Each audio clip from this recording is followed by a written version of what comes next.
Hello friends, स्वागत है आपका आपके अपने YouTube channel chemistry with Teju sir पर। बच्चों, इलेक्ट्रोकेमिस्ट्री लेसन के आज 13वें एपिसोड की बारी है। मैंने आपको बताया था कि इलेक्ट्रोकेमिस्ट्री लेसन का हर एक एपिसोड जबरदस्त होगा। बिल्कुल उसी तरीके से आज का एपिसोड भी आपको बहुत कुछ चीजें सिखा करके जाएगा। बच्चों, चैप्टर का आज के टॉपिक का नाम है कोलराउस का नियम। ठीक है, कोलराउस का नियम। देखो, कोलराउस ने पहले कुछ प्रयोग किए, मैं उन पर एक बार बात करता हूं, नियम तक पहुंचेंगे अपने। क्या कि कोलराउस ने देखा कि कोलराउस ने अपने पास एक ग्राफ बनाया, किसके बीच में? लैम्डा एम, मोलर चालकता और सांद्रता के बीच में।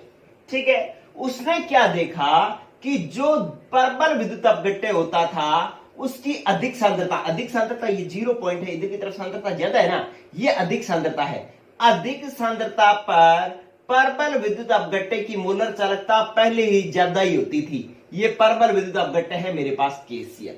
ठीक है, लेकिन जब मैं इसकी सांद्रता कम करता था, इधर की तरफ आऊंगा तो सांद्रता घटेगी, 0 की तरफ घटेगी, तो ये सांद्रता घटते घटते यहां पर अनंत तनुता पर इसकी मोलर चालकता लैम्डा एम इनफाइनाइट हो जाती थी। ठीक है, तो ये अपने ग्राफ पिछले एपिसोड में भी हमने सीखा है। और दुर्बल विद्युत अपघट्य की जो अधिक सांद्रता पर, ये क्या है? अधिक सांद्रता है। और इधर की तरफ आओगे तो यहां क्या है बच्चों? कम सांद्रता है। तो अधिक सांद्रता पर दुर्बल विद्युत अपघट्य तो टूटता ही कम है, टूटता कम है तो इसमें आयनों की संख्या कम होती है, इसलिए इसकी मोलर चालकता कम है। लेकिन इसकी तनुता बढ़ा दो। तनुता बढ़ाने का मतलब पानी मिलाओ, पानी मिलाओगे तो इसकी सांद्रता क्या होगी? घटेगी। और सांद्रता घटेगी तो ग्राफ इधर की तरफ आएगा। दुर्बल विद्युत अपघट्यों की सांद्रता घटती है, तनुता बढ़ती है, तो इसमें आयनन बढ़ जाता है, जिससे इसकी मोलर चालकता बढ़ती है और इसकी ग्राफ लाइन इस तरीके से आती है। ठीक है, तो ये मैंने किसके लिए बनाया बच्चों? ये मैंने बनाया प्रबल विद्युत अपघट्य के लिए, ये मैंने किसके लिए बनाया? दुर्बल विद्युत अपघट्य के लिए। ध्यान देना, दुर्बल विद्युत अपघट्य को यहां पर जोड़ना, इस लाइन से जोड़ना नहीं है, प्रबल विद्युत अपघट्य के लिए जोड़ना। ठीक है, तो इसके लिए ये जो ग्राफ बनाया था, इसका आधार क्या था? इसका आधार उन्होंने ये समीकरण दी थी कि लैम्डा एम बराबर lambda M infinite minus B और रूट सी। बी या ए जो है स्थिरांक लगाते थे अपने, और रूट सी जो है इसका आधार था। ठीक है, ये किसी सांद्रता पर मोलर चालकता है, ये अनंत तनुता पर मोलर चालकता है, बी स्थिरांक है और सी सांद्रता है। तो ये आधार बनाया था इस ग्राफ का। लेकिन इसका, इस समीकरण का कोई गणितीय आधार नहीं था। इसका गणितीय आधार बनाने के लिए क्या किया गया? गणितीय आधार बनाने के लिए एक इसका विस्तृत रूप दिया गया। इसी समीकरण का क्या दिया गया बच्चों? विस्तृत रूप दिया गया। ठीक है, विस्तृत रूप में क्या कहा गया कि भाई आप देखो कि मोलर चालकता जो है वो किस किस पर निर्भर करती है? मोलर चालकता नंबर 1 बात सांद्रता पर निर्भर करती है। ठीक है, सांद्रता क्या होती है? C, इस पर निर्भर करती है। एक निर्भर करती है परावैद्युतांक पर।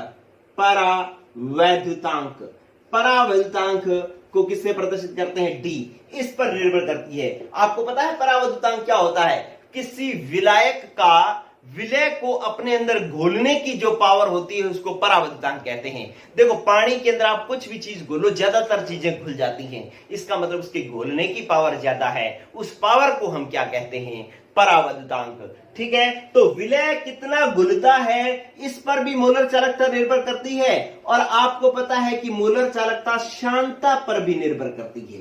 शांतता पर भी निर्भर करती है और शांतता को प्रदर्शित करते हैं नीटा से। ये नीटा का प्रतीक है। ठीक है, और आपको पता है कि मोलर चालकता ताप पर भी निर्भर करती है और ताप होता है T। ठीक है, तो इसका जो विस्तृत रूप दिया गया ना, इन सभी मानों को इंक्लूड करते हुए दिया गया। और ये समीकरण क्या बनाएगी? लैम्डा एम बराबर लैम्डा एम इनफाइनाइट माइनस। ठीक है, ये बनाया 82.48 बटा में डी टी की पावर 1/2 और मीटा प्लस 8.20 इंटू में 10 बटा में dt की पावर 1/2 और लैम्डा m इनफाइनाइट। और इस तरीके से ये जो है हमारे पास एक समीकरण दी गई, जिसका नाम, ये समीकरण जो थी वो कौन सी समीकरण थी? ऑसेंगर समीकरण थी। एक सी रह गया, वो था रूट सी। इस समीकरण को कौन समीकरण कहते हैं? ऑसेंगर समीकरण कहते हैं। ठीक है, ऑसेंगर समीकरण कहते हैं। ये आपके पास आरबीएससी में दे रखी है, सीबीएसई में नहीं दे रखी। ठीक है, लेकिन आप समझ लें इस बात को। क्या कह रहा है कि इस समीकरण का विस्तृत रूप उन्होंने देने के लिए क्या किया कि आपको पता है कि मोलर चालकता सांद्रता पर भी निर्भर करती है, परावर्तनांक पर भी, नीटा पर भी और ताप पर भी। तो इन सबको लेते हुए जो समीकरण बनाई वो ये बनाई, लैम्डा एम बराबर लैम्डा एम इनफाइनाइट माइनस 82.48 बटा में dt की पावर 1/2 नीटा प्लस 8.20 इंटू 10 बटा में dt की पावर 1/2 लैम्डा एम इनफाइनाइट और रूट सी। ठीक है, तो ये जो है वो समीकरण दी। इस चीज में कौन क्या है ये मैंने लिखा हुआ है। लैम्डा एम किसी सांद्रता पर मोलर चालकता है और लैम्डा एम इनफाइनाइट अनंत तन्यता पर मोलर चालकता है। ये समीकरण आपको याद ही रखनी है बच्चों, इसको मैं कोई डेराइव नहीं करवाऊंगा, सिर्फ आपको याद रखनी है। पेपर में आरबीएससी में ये हो सकता है पूछ ले, अभी तक कभी पूछी नहीं गई, लेकिन फिर भी पूछ ले तो आपको ये ध्यान होनी चाहिए। चलो, तो इन आधारों पर इसको, अगर वो कहता है कि अगर इस पूरे भाग को मैं a मान लूं, इसको अपने छोटा रूप करना चाहे तो इस पूरे को मैं a मान लूं, इस पूरे को मैं b मान लूं, तो मेरे पास ये समीकरण ऐसे भी हो सकती है कि लैम्डा m बराबर लैम्डा m इनफाइनाइट माइनस ये क्या हो गया पूरा a, फिर प्लस b के साथ कौन गुणा है? Lambda m infinite, lambda m infinite और रूट c। तो ये ऑसेंगर समीकरण, ये छोटा रूप इस तरीके से भी हो सकता है। ठीक है, तो इस तरीके से ये गणितीय आधार लगा करके जो इन्होंने अपनी समीकरण को थोड़ा डिटेल में बढ़ाया। हालांकि ये समीकरण जो है वो आपको आगे काम में आएगी बच्चों। ठीक है, जब आप आगे पढ़ोगे, लेकिन अभी अपने को इतना ही याद रखना है। लेकिन अभी हम कॉलराउस नियम तक नहीं पहुंचे हैं। ठीक है, लेकिन ये चीजें हमारे लिए जरूरी तो है, बुक में दे रखी है तो हमें समझना तो पड़ेगा। चलो आगे। तो इस तरीके से ये तो हुई एक बात, कॉलराउस नियम के अभी प्रयोगों की बात कर रहे हैं, अभी तक हम नियम तक नहीं पहुंचे हैं। ठीक है, तो ये बातें देख करके कॉलराउस ने 2 पॉइंट निकाले। ये कहता है कि एक बात तो मेरे को ये समझ में आ रही है कि यहां पर कम सांद्रता पर, यहां पर मैंने क्या लिखा था? कम सांद्रता। कहता है यार कम सांद्रता पर ना परबल विद्युत अपघट्यों की जो ग्राफ होता है वो तो सीधी रेखा प्राप्त होती है, लेकिन दुर्बल विद्युत अपघट्यों की, ये दुर्बल विद्युत अपघट्यों की देखो सीधी रेखा नहीं प्राप्त होती, ऐसे वक्रित प्राप्त होती है। ठीक है, तो इन्होंने ये निकाल लिया कि जो कम सांद्रता पर, एक पॉइंट ये निकल गया, कम सांद्रता पर परबल विद्युत अपघट्यों की, तो परबल विद्युत अपघट्यों की जो आरेख है, आरेख जो है, आरेख मतलब ग्राफ जो है, वो सीधी रेखा प्राप्त होती है। ठीक है, ये सीधी रेखा है, ये रेखीय ग्राफ प्राप्त होता है।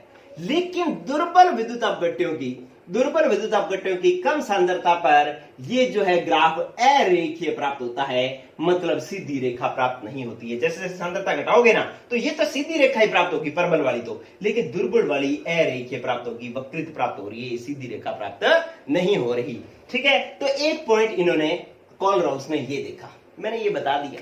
क्या आप सोच सकते हो कि इसका कोई प्रश्न बन सकता है? इससे आपसे कभी कोई क्वेश्चन पूछा जा सकता है? बिल्कुल पूछा जा सकता है। आपको क्या कह दिया, इससे ये समझ में आ गया कि भैया रेखा सीधी होगी तो परबल विद्युत अपघट्य है, रेखा वक्रित होगी तो दुर्बल विद्युत अपघट्य है। ठीक है, आपको कंपटीशन के अंदर इस तरीके से ग्राफ बना दिया, यूं बना दी लाइनें ऐसे ऐसे ऐसे ऐसे, और ये कह दिया ये ए है, ये बी है, ये सी है, इनमें से परबल विद्युत अपघट्य बताओ कौन सा है। ठीक है, तो सीधी रेखा वाला परबल विद्युत अपघट्य है और सारी बाकी रेखाओं वाला क्या है, वक्रित रेखाओं वाला क्या है, दुर्बल विद्युत अपघट्य है। ठीक है, तो इन चीजों का आपको ध्यान रखना है। सीधी रेखा किसकी प्राप्त होगी? परबल की। अरेखीय ग्राफ किसका प्राप्त होगा? दुर्बल विद्युत अपघट्य का। चलो, ये हमने एक पॉइंट समझ लिया बच्चों। चलो इसके बाद दूसरी बात कोलराउस ने बड़ी ही इंटरेस्टिंग की, बड़ी मजेदार की। क्या किया इसने कोलराउस ने, देखो दूसरा पॉइंट, अभी तक नियम तक नहीं पहुंचे हैं हम, नियम तक नहीं पहुंचे हैं। नियम तो ऐसे चुटकियों में आ जाएगा, नियम का तो कोई औचित्य ही नहीं है, 1 मिनट में समझ में आ जाएगा, लेकिन नियम तक पहुंचना कैसे है ये बड़ा ही इंपॉर्टेंट है। और जो ये बातें मैं सिखाता हुआ चल रहा हूं ना, ये चीजें आपके बड़ी ही काम की है, बड़ी ही काम की है। आप कभी, क्योंकि मेरे YouTube चैनल की ये वीडियोस यहीं रहनी है, YouTube चैनल पर ही रहनी है। जिस दिन आप किसी बड़े एग्जाम को क्रैक करोगे, बहुत बढ़िया जगह जब आप पहुंचोगे, ये चीजें आपको काम में आएगी, तब भी आप मुझे कमेंट करके बता सकते हो कि सर वास्तव में आपने तब सिखाया था, आज हमारे ये बड़ा काम का आया है। गौर करें आप, क्या ये उन्होंने क्या किया कि एक KCl और NaCl की जो मोलर चालकताएं थी ना, लैम्डा m इनफाइनाइट, अनंत तनुता पर इनकी मोलर चालकताएं, KCl में से NaCl की मोलर चालकता घटाई तो ये 23.4 आई। कितनी आई बच्चों? 23.4। KCl में से NaCl की घटाई तो फिर इसने एक और काम किया, इसने 4 काम किए थे, इसलिए A फिर B। इसने क्या किया कि Ki की अनंत तनुता पर मोलर चालकता में से NaI की अनंत तनुता पर मोलर चालकता को घटाया तो ये भी 23.4 ही प्राप्त हुई।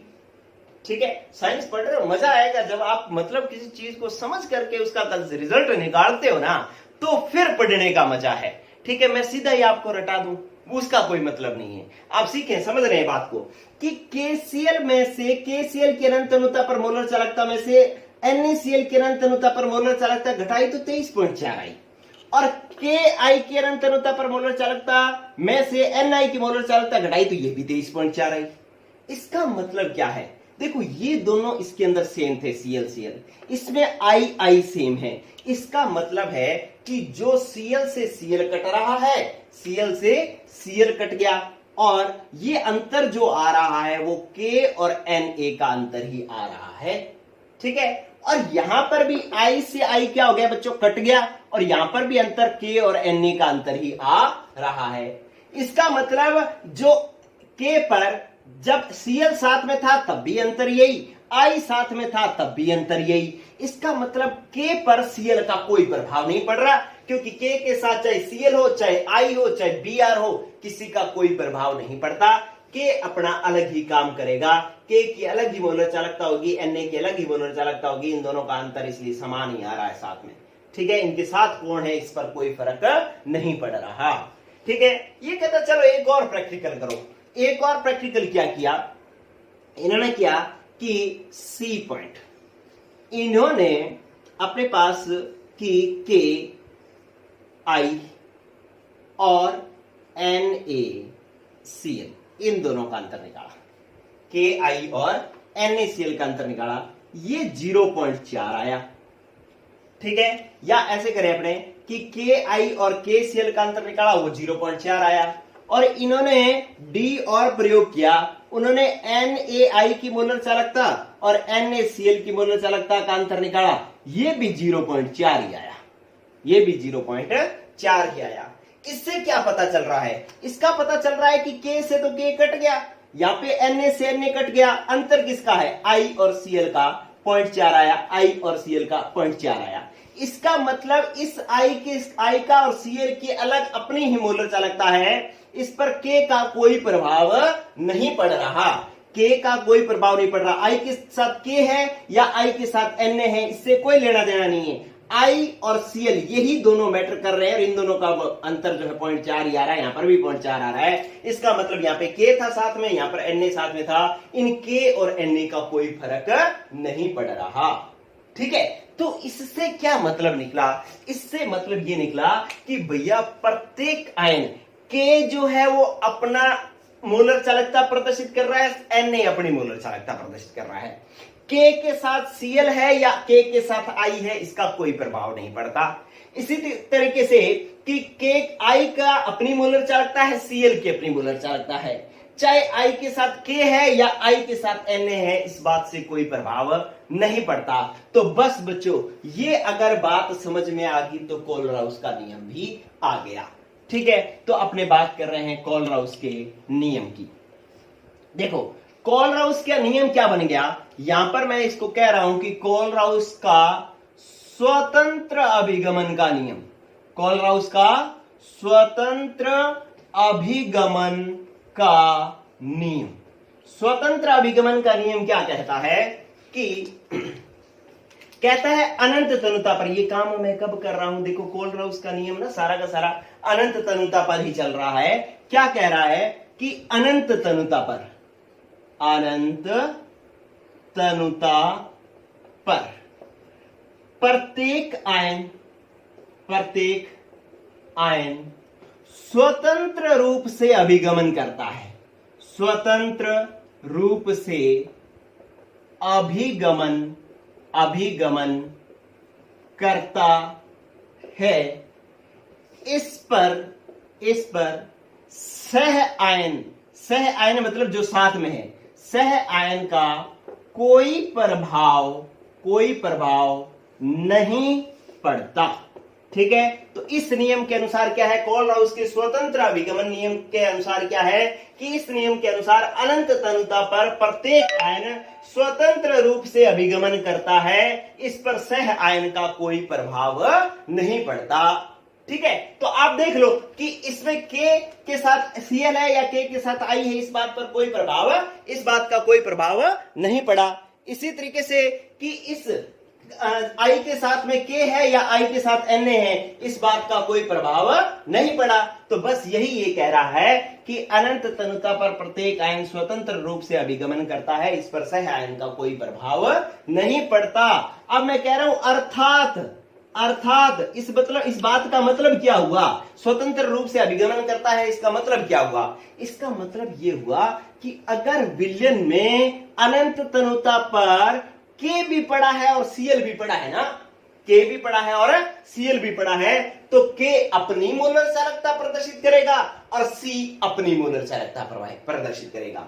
ठीक है, यहां पर के अपना प्रवाहित हो रहा है, Cl अपना प्रवाहित हो रहा है अनंत तनुता पर, के पर Cl का कोई प्रभाव नहीं पड़ रहा, Cl पर के का कोई प्रभाव नहीं पड़ रहा। तो इसका मतलब है कि अनंत तनुता पर प्रत्येक आयन अपना स्वतंत्र मोलर चालकता प्रदर्शित करता है या कुल मोलर चालकता में अपना एक निश्चित योगदान देता है। के का जो योगदान है वो निश्चित ही रहेगा, चाहे इसके साथ Cl हो चाहे इसके साथ I हो। ठीक है, तो मैं अगली बात लिख रहा हूं, अर्थात अनंत तनुता पर प्रत्येक आयन कुल मोलर चालकता में अपना एक निश्चित योगदान देता है। ठीक है, इस पर सह आयन का कोई प्रभाव नहीं पड़ता, सह आयन का कोई प्रभाव नहीं पड़ता। ये बात भी हमें समझ में आ गई। ठीक है, तो कोलराउस का नियम ये भी बन रहा है। ठीक है, चलो अब आप देखो कि लेकिन अब जो आपने पेपर में लिखना है वो कौन सा लिखना है, इसको मैं साफ कर दूं। ये बात आपको समझ में आ गई थी अच्छे से। ठीक है, इस बात को ना आप एक बार अपने मन में दोहरा करके देखना। ठीक है, तभी जो है आपको लगेगा कि यार मेरे को आ रहा है। अगर मेरा सुन करके आपको लगा ना कि हाँ भाई मेरे को आ रहा है, तो आप भूल जाओगे, पेपर के अंदर गड़बड़ कर दोगे। हालांकि ऐसा कुछ पेपर में नहीं पूछा जाता, लेकिन आपके समझने में गड़बड़ हो जाएगी, इसलिए आप खुद ही मन में दोहरा के देखना। ठीक है, तो आप देखो कि एक बात बन गई, क्या अगर अनंत तनुता पर प्रत्येक आयन अपना अलग अलग मोलर चालकता प्रदर्शित करता है, तो अगर मैं लैम्डा m NaCl इनफाइनाइट ज्ञात करना चाहूं, तो NaCl में आयन कौन से होते हैं? NaCl में आयन होते हैं बच्चों, एक होता है Na+, एक होता है Cl-। अगर अनंत तनुता पर मैं NaCl की मोलर चालकता प्रदर्शित ज्ञात करना चाहूं, तो अभी अपने को कोलराउस ने कहा था कि भाई Na+ तो अपनी मोलर चालकता प्रदर्शित करेगा और Cl जो है Cl- अपनी मोलर चालकता प्रदर्शित करेगा अनंत तनुता पर। ठीक है, Na पर Cl का कोई प्रभाव नहीं पड़ेगा और Cl पर Na का कोई प्रभाव नहीं पड़ेगा। तो अगर इस पूरे विद्युत अपघट्य की मोलर चालकता मेरे को ज्ञात करनी है तो Na की मोलर चालकता और Cl की मोलर चालकता को मैं जोड़ दूं तो मेरे पास जो है अनंत तनुता पर इस विद्युत अपघट्य की मोलर चालकता आ जाएगी। ठीक है, तो अब लो जो आपने पेपर के अंदर लिखना है वो नियम आ गया, क्या कि अनंत तनुता पर किसी विद्युत अपघट्य चाहे प्रबल हो चाहे दुर्बल हो, विद्युत अपघट्य की अनंत तनुता पर मोलर चालकता इसके धनायनों व ऋणायनों की मोलर चालकताओं के योग के बराबर होता है। मोलर चालकताओं के योग के बराबर होता है। आपके पास नियम बन गया क्या? देखो, अनंत तनुता पर किसी विद्युत अपघट्य की मोलर चालकता इसके धनायनों और इसके ऋणायनों की अनंत तनुता पर मोलर चालकताओं के योग के क्या होता है बच्चों? बराबर होता है। ठीक है, तो अगर पेपर में कोलराउस का नियम आता है तो आपने ये वाला नियम लिखना है। ये सारे नियम यहां तक पहुंचने के लिए थे, लेकिन आपको पेपर में प्रश्न आया, बहुत बार आता है बोर्ड के अंदर, आपको पूछा गया कि कोलराउस का स्वतंत्र अभिगमन का नियम लिखो या कोलराउस का नियम लिखो, तो आप कहोगे इस नियम के अनुसार अनंत तनुता पर किसी विद्युत अपघट्य की मोलर चालकता इसके धनायनों और ऋणायनों की अनंत तनुता पर मोलर चालकताओं के योग के बराबर होता है। ये आपके पास कोलराउस का नियम हो गया। ठीक है बच्चों, तो इस तरीके से आपके लिए 12th बोर्ड वाला जो कोलराउस का नियम जो था ना, ये तो आपको बहुत ही आसान शब्दों में समझ में आ गया। क्यों आ गया बच्चों आसान शब्दों में? ये चीज अब आपको छोटी क्यों लग रही है? इसलिए लग रही है क्योंकि आप भारी भरकम बातें जो है सीखते सीखते यहां तक पहुंचे हो।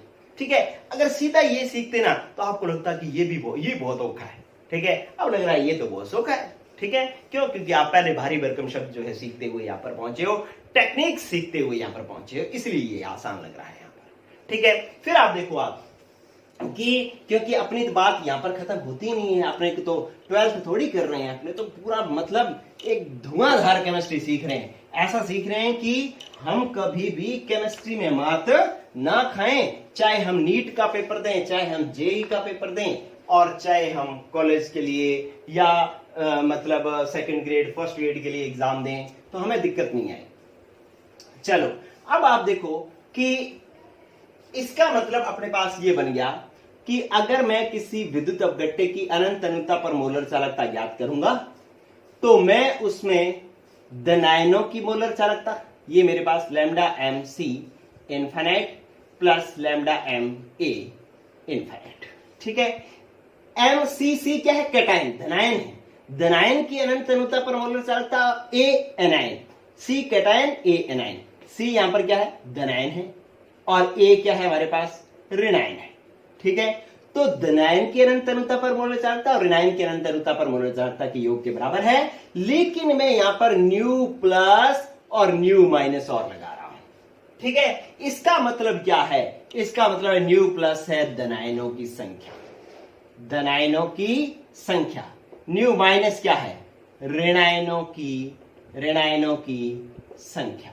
ठीक है, तो ये न्यू प्लस न्यू माइनस का मतलब भी आपको पता होना चाहिए। आप जब कोलराउस का नियम पेपर में लिखोगे तो उसके बाद ये लिखोगे। ठीक है, ये फॉर्मूला लिखोगे, ध्यान रखना। ठीक है, जैसे आपके पास पेपर में प्रश्न आ जाए कि AlCl3 की अनंत तनुता पर मोलर चालकता क्या होगी, आपको फॉर्मूला बनाना है। तो कैसे बनाओगे? सबसे पहले आप लिखोगे lambda M infinite plus lambda, अब आपके पास AlCl3 में Al क्या है? एम मोलर चालकता याद कर रहे हैं, तो आपको लिखना है लैम्डा एम किसका? पहले Al प्लस 3 का। अरे Al पर प्लस 3 आवेश होगा, ऐसी केमिस्ट्री आने लगी क्या हो आपको? ठीक है, लैम्डा एम Al पर आवेश कितना? प्लस 3, और अनंत तनुता पर है तो ये लो जी अनंत तनुता लिख दी, प्लस अब Cl को जोड़ना है, लैम्डा Cl माइनस, Cl पर आवेश कितना होता है? -1 होता है। क्या ज्ञात कर रहे हो आप? मोलर चालकता लैम्डा Cl माइनस, मोलर चालकता Cl माइनस की, कब? अनंत तनुता पर, तो मैंने लगा दिया अनंत तनुता। ठीक है। लेकिन अब Al 1 है तो यहां पर मैंने 1 ही रखा, लेकिन Cl कितने हैं 3, तो मैं यहां पर लगाऊंगा 3, और ये लो आपके पास इस तरीके से फॉर्मूला बनेगा। अगर Al का मान दे रखा हो, Cl का मान दे रखा हो, तो Al का मान रखेंगे, Cl का मान रखेंगे, उसको 3 से गुणा करेंगे और दोनों को जोड़ देंगे, आंसर आ जाएगा आपके पास। ठीक है, तो इस तरीके से आपको ये क्वेश्चन करना होगा, ये ध्यान रखना आप। क्लियर बच्चों? चलो, जैसे मैं आपको एक क्वेश्चन देता हूं, इधर गौर करो, साफ कर दूं मैं इसको। चल, ये आपको फॉर्मूला लिखना होगा। आपके पास एक 12th के अंदर इस तरीके का एक न्यूमेरिकल, चाहे सीबीएसई हो चाहे आरबीएसई हो, सबके लिए ये क्वेश्चन आता होता है। क्या क्वेश्चन आता होता है? क्वेश्चन है कि Al2SO4 की होल थ्राइस की अनंत तनुता पर मोलर चालकता ज्ञात करो। ज्ञात करो। इसके लिए Al+3 की अनंत तनुता पर मोलर चालकता जो दे रखी है, अनंत तनुता पर Al+3 की मोलर चालकता जो दे रखी है वो दे रखी है 150। मैं एग्जैक्ट मान देख लेता हूं क्या दे रखी है, कि आपको दे रखी है 150, और SO4-2 की दे रखी है 160। वो तो आपको पता ही है कि सीमेन, मीटर इनवर्स, मोल इनवर्स ये मात्रक है इसके। ठीक है, तो Al2SO4 की होल थ्राइस की मोलर चालकता ज्ञात करनी है। ठीक है, आपको ऐसे करना है। आपको पहले, अगर आप 12th बोर्ड में कर रहे हो तो आप पहले इसको तोड़ोगे ऐसे, Al2SO4 की होल थ्राइस इस तरीके से तोड़ोगे। क्या?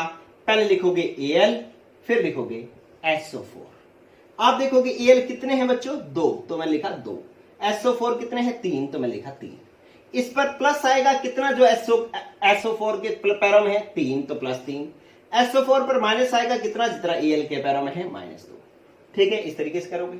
फिर आप कहोगे कि लैम्डा m Al2SO4 की होल थ्राइस अनंत बराबर हो जाएगा लैम्डा Al+3 इनफाइनाइट, और कितने हैं Al? 2 है, तो आगे लगा दोगे 2 है प्लस, और लैम्डा m SO4-2, यहां पे इसको लिखना है MAL+3, और SO4 अब ये है कितने? 3। तो अब Al का मान रखो, कितना है? दे रखा है 150, कितने हैं? 2 इंटू, प्लस SO4 का मान कितना दे रखा है? 160, कितने हैं? 3। ठीक है, तो अब ये गुणा कर लो, कितना आया? 300 प्लस 160 दिया 16, 16, 32, 48, 480 जोड़ा तो 400 और 300 780 सीमेन सेंटीमीटर स्क्वायर मोल इनवर्स जो है इसका आंसर आ जाएगा। ठीक है बच्चों, तो इस तरीके का न्यूमेरिकल 12th में आपको करना है। लेकिन अगर आपके पास कंपटीशन में आता और इसको करना होता तो क्या आप ऐसे करते? इतना बड़ा नहीं। फिर आप क्या करते? ये देखो, आप क्या करते? आप सीधे रखते कि भाई पहले Al है, ये लो जी 150, कितने हैं? 2 इंटू 2, प्लस SO4 का कितना है? 160। SO4 है कितने? 3 इंटू 3, लो जोड़ लो, कितना? 300 प्लस 16 48, 480 780, ये लो। अरे बात समझ में आई कि नहीं आई? अब दोनों चीजें चल रही है, दोनों। क्या? कि बेसिक भी और हाई लेवल भी। ठीक है, तो इसलिए जो है आपकी द बेस्ट केमिस्ट्री चल रही है। चले बच्चों आगे देखो, अभी एक समस्या है। एक समस्या ये है बच्चों कि बहुत सारे बच्चे अभी बिना सब्सक्राइब किए चैनल कोई वीडियो देखे जा रहे हैं, उनसे उनको कोई फायदा नहीं होगा। एक वीडियो देख लेने से केमिस्ट्री थोड़ी आ जाएगी। ठीक है, इसलिए आपको रेगुलर वीडियोस देखने के लिए चैनल को सब्सक्राइब करना ही पड़ेगा और बेल आइकन को प्रेस करना ही पड़ेगा, जिससे मैं जैसे ही वीडियो अपलोड करूं आप तक वीडियो पहुंच जाए और आपको इसका पूरा फायदा मिल पाए। ये ध्यान रखना बच्चों। चलो भाई, एक मैं और आपको बहुत ही खतरनाक बात जो कि 12th के साथ साथ नीट जेई की है। अब नीट जेई की बात चल रही है। ठीक है, अगर तुल्यांकी चालकता अनंत अनंता पर ज्ञात करनी हो ना, तुल्यांकी चालकता लैम्डा इक्विवेलेंट इनफाइनाइट कॉलरॉक्स नियम के अनुसार ही। ठीक है, तो आप क्या करोगे? लैम्डा इक्विवेलेंट सी, मतलब धनायन की अनंत अनंता पर मोलर चालकता, ठीक है, प्लस ऋणायन की अनंत अनंता पर मोलर चालकता। सी क्या है? धनायन है, और ए क्या है? ऋणायन है। अनंत अनंता पर मोलर चालकताओं के योग के बराबर होगा। लेकिन आपके पास ये आएगा कैसे? ये आपके पास ऐसे आएगा कि लैम्डा एम इक्विवेलेंट बराबर lambda M C infinite plus lambda M A infinite. मतलब मोलर चालकताओं में आप Z प्लस का भाग दे दो, यहां पर भी Z प्लस का भाग दे दो। अब Z प्लस है क्या? Z प्लस आपके पास है बच्चों, Z प्लस है धनायन पर धनावेश, धनायन पर धनावेश, और यहाँ पे सॉरी Z माइनस है। Z माइनस क्या है? ऋणायन पर ऋणावेश। ठीक है, मतलब आप इसकी अनंत अनुता पर धनायन की तुल्यांक की चालकता कैसे निकालोगे? ई क्यों लिखा है मैंने? तुल्यांक की चालकता कैसे निकालोगे कि मोलर चालकता में Z प्लस का भाग दे दोगे तो आपको इसकी तुल्यांक की चालकता आ जाएगी, और Z प्लस मोलर चालकता में Z माइनस का भाग दे दोगे तो इसकी तुल्यांक की चालकता आ जाएगी। दोनों को जोड़ दोगे तो आपके पास इस विद्युत अपघट्य की कुल मोलर चालकता तुल्यांक की चालकता आ जाएगी। ठीक है, फॉर एग्जाम्पल इधर गौर करो, ये बात समझ में आ गई ना आपको? इधर देखो आप, एक मैं आपको इसका एग्जाम्पल करवाता हूं, जबरदस्त वाले क्वेश्चन भी करवाने हैं अभी मैंने। ठीक है, वीडियो जरूर थोड़ी सी लंबी रहेगी कि आपको, लेकिन देखो टॉपिक तो पूरा होना ही चाहिए। गौर करना कि जैसे आपको Al2SO4 की होल थ्राइस कि वो कह देता कि अनंत अनुता पर तुल्यांक की चालकता ज्ञात करो। ठीक है, तो आपको इसकी तुल्यांक की चालकता ज्ञात करने पर Al और ClSO4 की तुल्यांक की चालकताओं को जोड़ना पड़ता। तो आप क्या करते? पहले तो Al की मोलर तुल्यांक की चालकता लैम्डा इक्विवेलेंट Al प्लस 3 अनंत अनुता पर क्या आता? Lambda M Al plus 3 infinite बटा में इसके कितने का भाग देते आप? देखो पहले आप ये समझ गए कि लैम्डा इक्विवेलेंट किसका? Al2SO4 होल थ्राइस अनंत अनुता पर क्या आएगा? ये आएगा लैम्डा इक्विवेलेंट किसके? Al प्लस 3 अनंत और plus lambda equivalent SO4 minus 2 अनंत के योग के बराबर आएगा। इसकी तुल्यांक की चालकता इनके तुल्यांक की चालकताओं के योग के बराबर आएगा। अब इसकी तुल्यांक की चालकता कैसे निकलेगी? इसकी तुल्यांक की चालकता निकलेगी कि मोलर चालकता में Z प्लस का भाग दे दो। Z प्लस इसका कितना है? धनायन पर उपस्थित आवेश कितना है? 3, तो इसको 3 से भाग दे दो। ठीक है, और लैम्डा इक्विवेलेंट SO4 माइनस 2 अनंत, इसके लिए क्या आएगा? इसके लिए आपके पास आएगा बच्चों लैम्डा एम SO4 माइनस 2 अनंत बटा में कितने से भाग दोगे? कितना ऋणावेश है? 2, तो 2 से भाग दे दोगे। ठीक है, ये इनकी तुल्यांक की चालकता आएगी। अब आप ये मान इसके अंदर रख दो, इसके अंदर रखोगे तो क्या आएगा कि लैम्डा इक्विवेलेंट अनंत बराबर इसका क्या आएगा? इसकी जगह क्या लिखोगे? लैम्डा इक्विवेलेंट Al प्लस 3 बटा में 2। ठीक है, प्लस अब लैम्डा इक्विवेलेंट SO4 सॉरी यहां पर क्या आएगा? मोलर चालकताओं में आपको यहां पर 3 से भाग देना है। ये 3 है तो 3 से भाग देना है। ये SO4 माइनस 2 की मोलर चालकता में कितने का भाग दोगे बच्चों? 2 का भाग दोगे। ठीक है, अब ये देखो Al प्लस 3 है कितने? Al प्लस 3 2 है तो यहां पे लगाओ 2। SO4 माइनस 2 कितने हैं? 3 है तो यहां पर लगाओ 3। ठीक है, तो अब आपके पास इसको जोड़ करके इन क्या कर दोगे? इसका लघुत्तम निकालना पड़ेगा। लघुत्तम कितना आएगा? 6, और ऊपर क्या हो गया? Al प्लस 3 की अनंत अनुता पर मोलर चालकता, और ये अनंत अनुता तो आएगी, और SO4 की अनंत अनुता पर मोलर चालकता। तो अपने यहां पर क्या कहेंगे? लैम्डा एम Al2SO4 की होल थ्राइस की अनंत अनुता पर मोलर चालकता में अगर 6 का भाग दे दें तो आपके पास अनंत अनुता पर तुल्यांक की चालकता आ जाएगी। ठीक है, मोलर चालकता के अंदर इसके क्या Z इफेक्ट, Z कारक का भाग दे दें। Z कारक या तो कुल धनावेश है या कुल ऋणावेश है, इसका भाग दे दें तो आपके पास तुल्यांक की चालकता आ जाएगी। ठीक है, तो अगर आपको यूं ही देखना चाहो तो टोटल प्लस कितना है? देखो प्लस कितना है? Al पर प्लस 3 है, जैसे ये 2 ऐसे टूटा, 2Al प्लस 3, तो कुल प्लस कितना है? 2 इंटू 3 6 है ना, तो आप 6 का भाग दे रहे हैं बस। ठीक है, तो ये Z कारक है, तो Z कारक का अगर आप भाग दे दोगे तो आपके पास तुल्यांक की चालकता आएगी। किसमें? मोलर चालकता में Z कारक का भाग दे दोगे तो। ठीक है, तो इस तरीके से ये भी आपका एक क्वेश्चन हो गया। चलो बच्चों, अब मैं आपको एक तो ये साफ कर रहा हूं।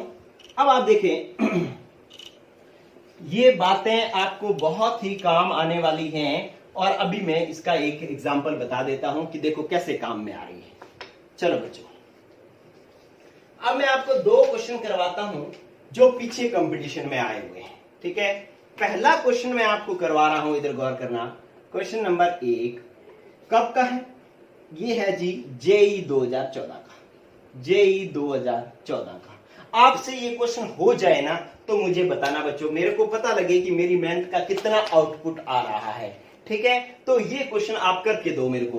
क्वेश्चन ये है कि सांद्रता C पर, सांद्रता दे रखी है C पर और अनंत तनुता, अनंत तनुता पर NaCl विलयन की तुल्यांकी चालकता क्या दे रखी है? लैम्डा C व लैम्डा इन अनंत है। मानते हुए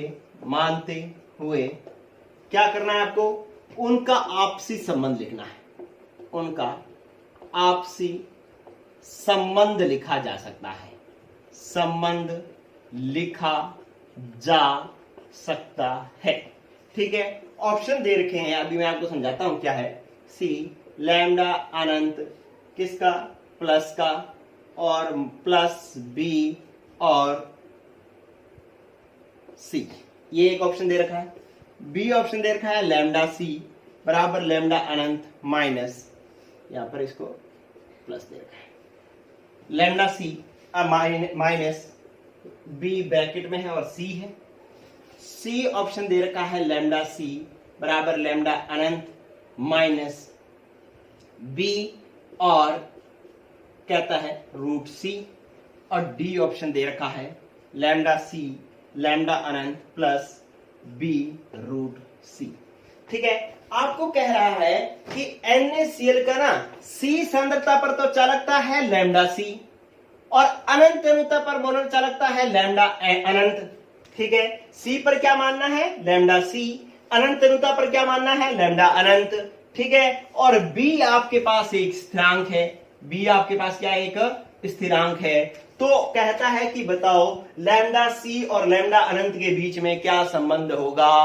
वो संबंध आपको लिखना है कि लैम्डा C बराबर लैम्डा अनंत प्लस BC होगा, लैम्डा C बराबर लैम्डा अनंत माइनस BC होगा, या लैम्डा C बराबर lambda M minus B root C होगा, या लैम्डा C बराबर lambda M plus B root C होगा। इसका आंसर जो है आपने कमेंट बॉक्स में देना है बच्चों, कमेंट बॉक्स में आपको इसका आंसर देना है और मुझे पता लगे कि जेई मेंस 2014 का पेपर किस किस में क्वालिफाई करने की क्षमता है, किस किस में हिम्मत है कि ये जेई मेंस 2014 का ये क्वेश्चन कर सके। ठीक है, तो आपको इस चारों में से एक आंसर देना है और ये क्वेश्चन हो गया आपका जेई मेंस 2014 का। चलो, ये आपको कोलराउस नियम जब आप पढ़ना शुरू करते हो तभी आ जाता है। चलो, अगला क्वेश्चन मैं आपको एक और करवाता हूं। चलो देखो बच्चों, एक क्वेश्चन आपके पास जेई 2013 के अंदर आया हुआ है। ठीक है, जेई 2013 के अंदर आया हुआ है और क्वेश्चन क्या कह रहा है? क्वेश्चन ये कह रहा है कि आपके पास sodium potassium oxalate, sodium potassium oxalate की आपको तुल्यांकी चालकता ज्ञात करनी है। क्या करना है बच्चों? तुल्यांकी चालकता कब ज्ञात करनी है? अनंत तनुता पर। अनंत तनुता पर तुल्यांकी चालकता ज्ञात करो यदि क्या दे रखा है?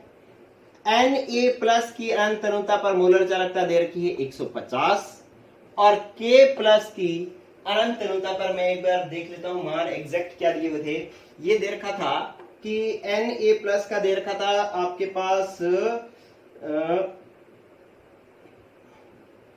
148.2, K प्लस का आपको दे रखा था 50.1 और ऑक्सलेट का आपको दे रखा था ऑक्सलेट जो कि क्या होता है, ऑक्सलेट कितना होता है, C2O4-2 होता है। इसका मान आपको दे रखा था 73.5, ठीक है। मात्रक सीमेन सेंटीमीटर स्क्वायर मोल इनवर्स है ही, तो आपको सोडियम पोटेशियम ऑक्सलेट की तुल्यांकी चालकता याद करनी थी। ये आपको उसने मोलर चालकताएं दे रखी हैं, लैम्डा एम इनफाइनाइट, Na+ का दे रखा है, K+ का दे रखा है, ऑक्सलेट का दे रखा है, ठीक है। तो आपको इसका मान याद करना है, ठीक है। तो बताओ भाई क्या आएगा आंसर, चलो करो फटाफट। अरे एक ध्यान रखना कि ये K+ का है और ये Na+ का है, थोड़ा सा ध्यान रखना, ठीक है। अब बताओ कि ये इसका आंसर क्या आएगा। ऑप्शन दे रखे हैं लेकिन मैं ऑप्शन नहीं दे रहा हूं क्योंकि सीधा आपको आंसर करना है, JEE 2013 के अंदर आया हुआ है। पहले क्या करो, आप इसकी मोलर चालकता याद कर लो। इसका सूत्र क्या होगा, Na, K और C2O4, ये सूत्र होगा। क्यों, क्योंकि इस पर +1 होता है, इस पर +1 होता है, ये -2 होता है, तो ये प्लस के 2 माइनस के 2 सारे कैंसिल हो गए, तो इस तरीके से ये सूत्र बन गया इसका, ठीक है। आप पहले इसकी मोलर चालकता याद कर लो। मोलर चालकता लैम्डा एम इनफाइनाइट, इन सारों का इसका मतलब इसका योग कर लो, क्या आ गया 148.2, 50.1 और प्लस 73.5, ठीक है। तो आप जोड़ कर लो, 5 1 6 और 2 8.8, 3 0 8 11, 1 7 5 12, 12 और 4 16, 16 और 1 आंसर कितना हो जाएगा 17, ठीक है। और यहां पर कुछ नहीं बचा, 1 और 2, 271.8 आ गया मोलर चालकता।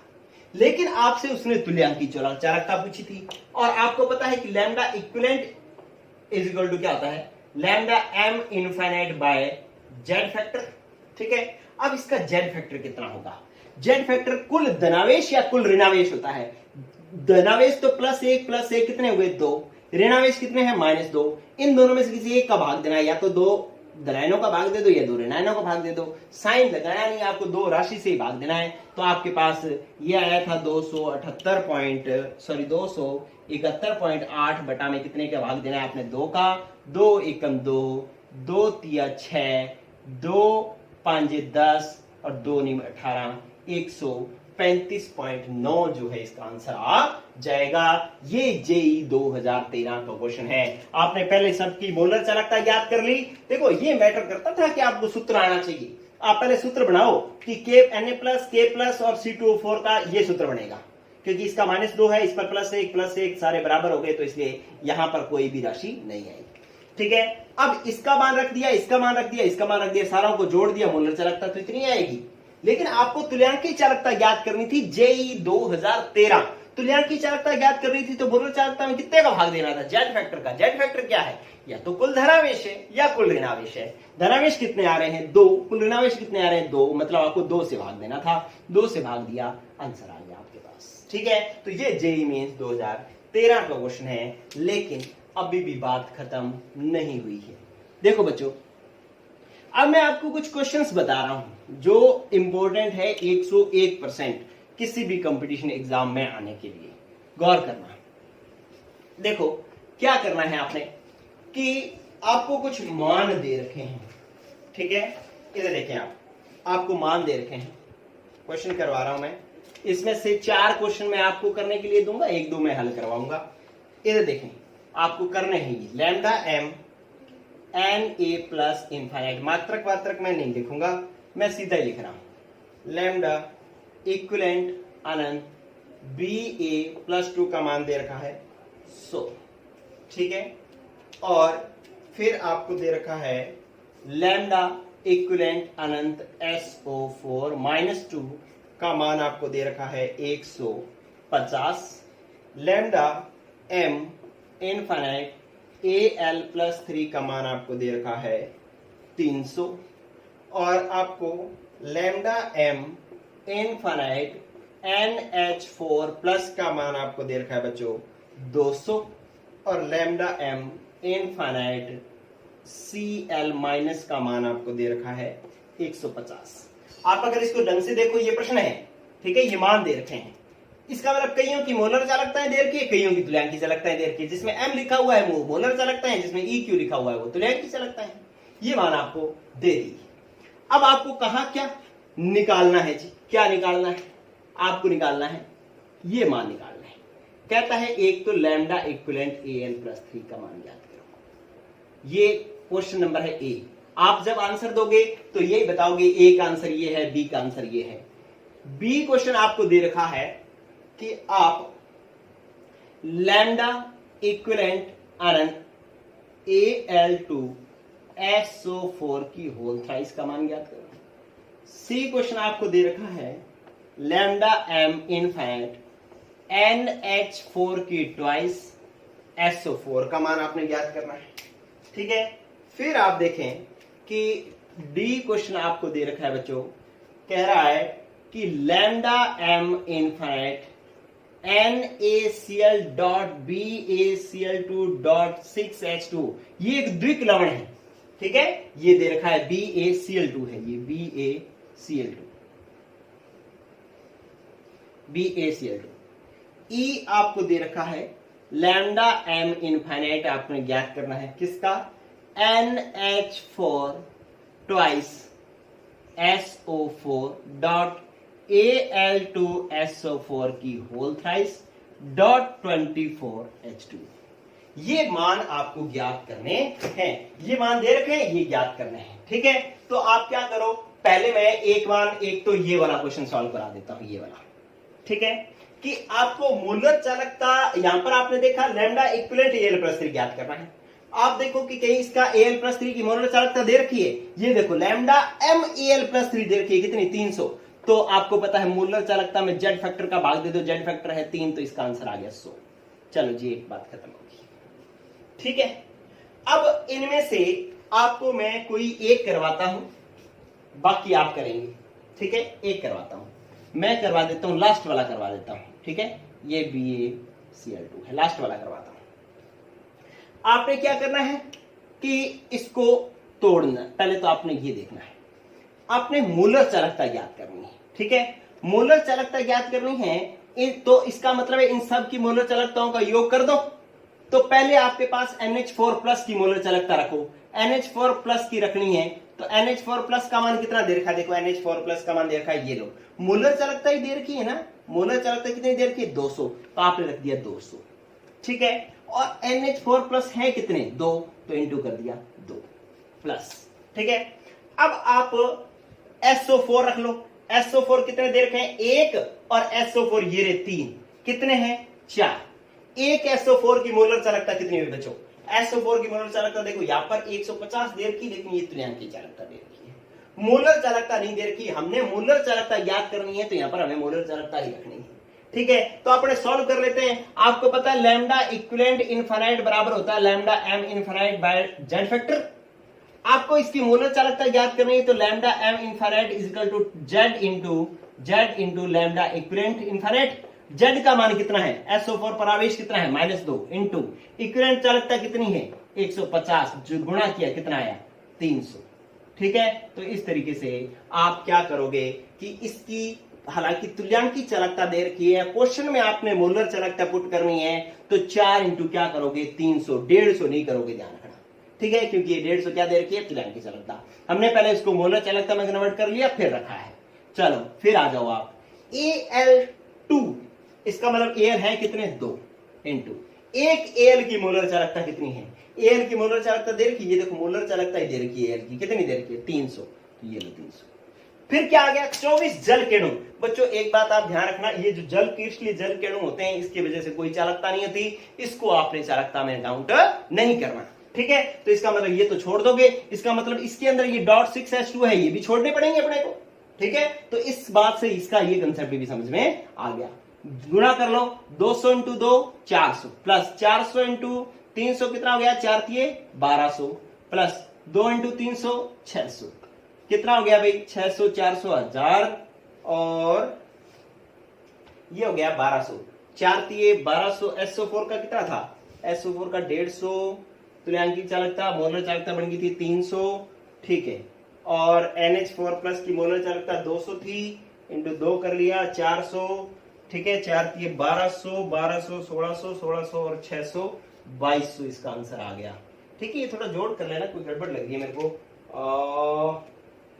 NH4 प्लस NH4 की ट्वाइस SO4 Al2SO4 की whole thrice 24H2O NH4 plus कितना दे रखा है, मोलर चालकता ही दे रखी है 200 दे रखी है, तो 200 इंटू NH4 प्लस 2 है तो इंटू 2 400 हो गया। अब SO4 कितने हैं, 4 हो गए, एक का कितना है 300, 4 दिए 1200 हो गया, ठीक है। और ये आपके पास Al का मोलर चालकता कितनी दे रखी है, मोलर चालकता दे रखी है 300, ठीक है। तो आप क्या करोगे 300 इंटू 2 कर लोगे तो आपके पास आ गया 600, ठीक है। 2200 जो है इसका आंसर आ गया, ठीक है बच्चों। तो इस तरीके से अब आपको क्या करना है, बी का आंसर, सी का आंसर और डी का आंसर ये निकाल करके आप मुझे कमेंट बॉक्स में आंसर देंगे, ठीक है। तो इन तीनों का आंसर बी सी डी, इनका आंसर मुझे कमेंट बॉक्स में निकाल करके दोगे बच्चों। और अब हुई आज की क्लास खत्म, लेकिन कोलराउस नियम खत्म नहीं हुआ। तो अब आज की क्लास खत्म कर रहे हैं हम। कोलराउस नियम के अनुप्रयोग हम अगले एपिसोड में पढ़ेंगे, जो कि बहुत महत्वपूर्ण है। कोलराउस नियम जब कल की क्लास कंप्लीट हो जाएगी और न्यूमेरिकल भी हमने साथ में कर लिया अगर, तो कल हमारा इलेक्ट्रोलाइटिक सेल मतलब विद्युत अपघटनी सेल जो है वो कंप्लीट हो जाएगा।